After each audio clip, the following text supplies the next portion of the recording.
Sejam bem-vindos a mais um episódio do Dia Linux News. O episódio dessa semana vai ser um pouquinho diferente. Como o final do ano tá chegando, a gente resolveu fazer um episódio especial abordando alguns dos principais acontecimentos do mundo da tecnologia e do open source em 2023. Então bora para as notícias.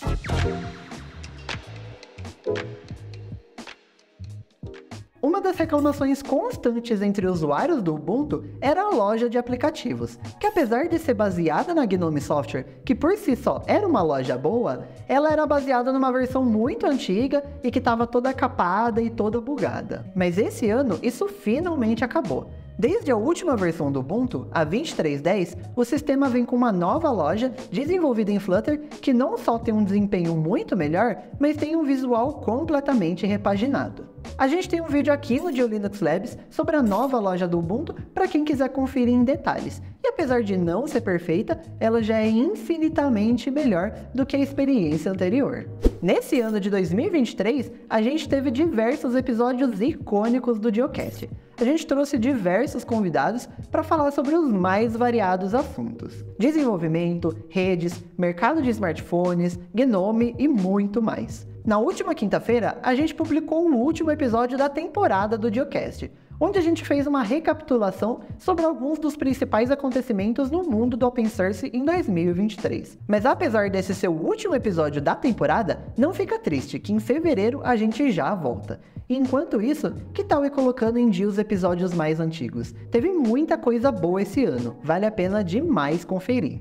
Uma outra coisa que aconteceu no GeoLinux esse ano, e eu preciso agradecer mais uma vez vocês, é esse canal aqui do GeoLinux Labs, que bateu a meta de 30 mil inscritos. A gente começou o ano lá com mais ou menos 25 mil pinguins, e a gente está finalizando o ano com quase 35 mil pessoas.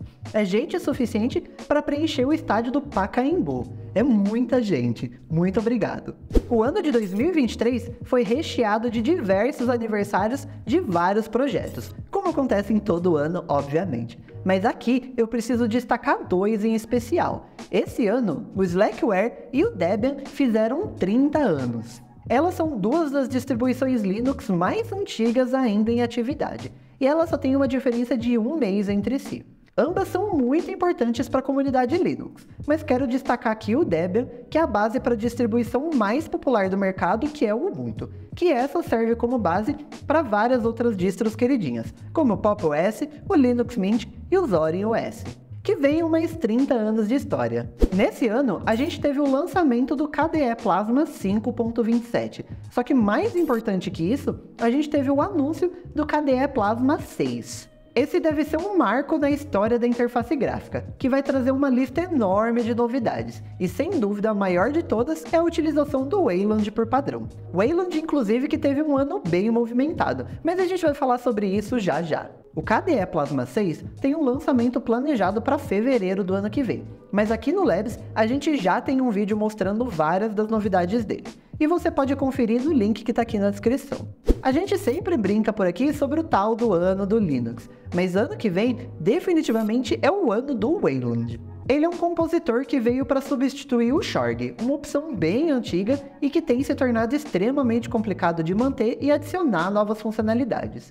Já era possível usar o Wayland em várias distribuições até o momento, mas agora a gente está vendo uma movimentação muito grande de várias distribuições e interfaces trazendo ele como opção padrão, ao invés de ser uma alternativa.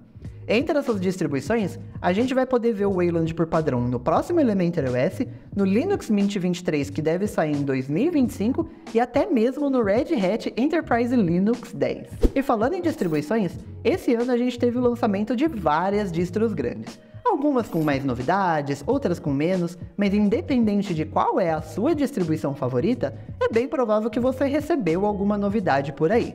O Linux Mint, como sempre, recebeu suas duas atualizações, uma delas em julho e a outra agora em dezembro. Além disso, o LMDE, sua versão baseada diretamente no Debian, também ganhou uma nova versão, agora baseada no Debian 12. O Elementary OS também teve duas atualizações esse ano. A versão 7.0 chegou no final de janeiro e a 7.1 no final de outubro.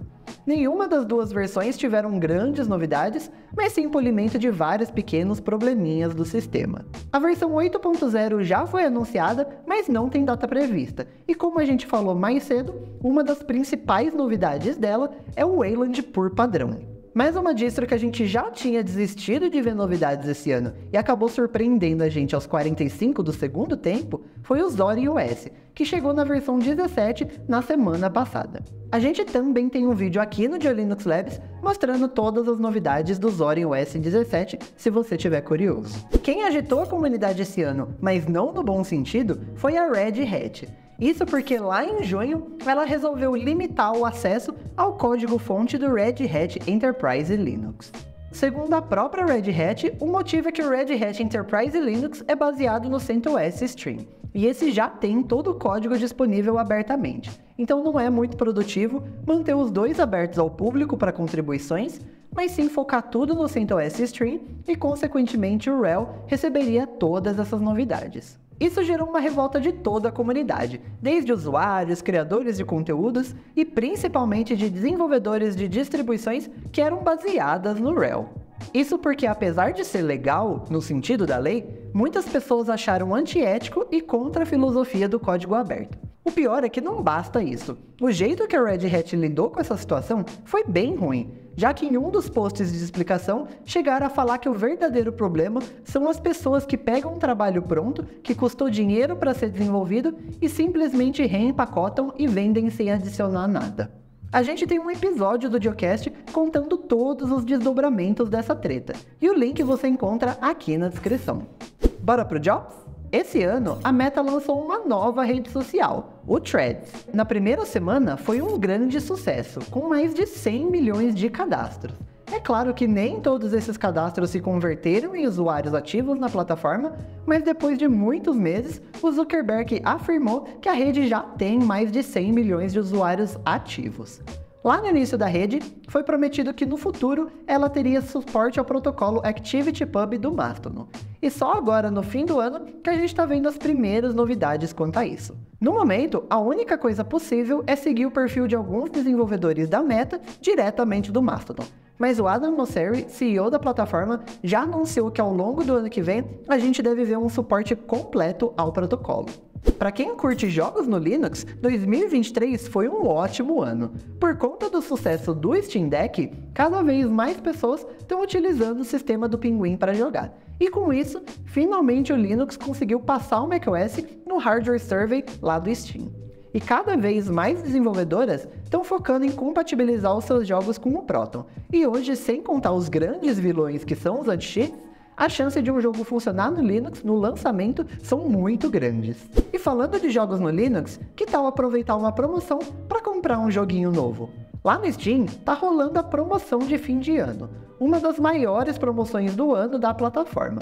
Por lá, você consegue encontrar jogos com até 90% de desconto, e vários deles funcionam perfeitamente no Linux através do Proton, a camada de compatibilidade da Valve. Se você quiser receber mais notícias do que acontece no mundo da tecnologia e do open source, é só se inscrever lá na nossa newsletter, em geolinux.com.br/newsletter. Antes da gente encerrar esse episódio, eu queria agradecer mais uma vez todos vocês que acompanham o GeoLinux News semanalmente. Esse é o último episódio do ano e na semana que vem a gente não vai ter um episódio novo do GeoLinux News, mas a gente vai ter um vídeo tão bom quanto no lugar.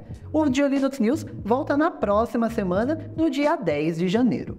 Quer conferir os vários outros acontecimentos do mundo da tecnologia desse ano? Então é só você conferir a nossa playlist do GeoLinux News, que está aqui do lado. Eu te vejo lá.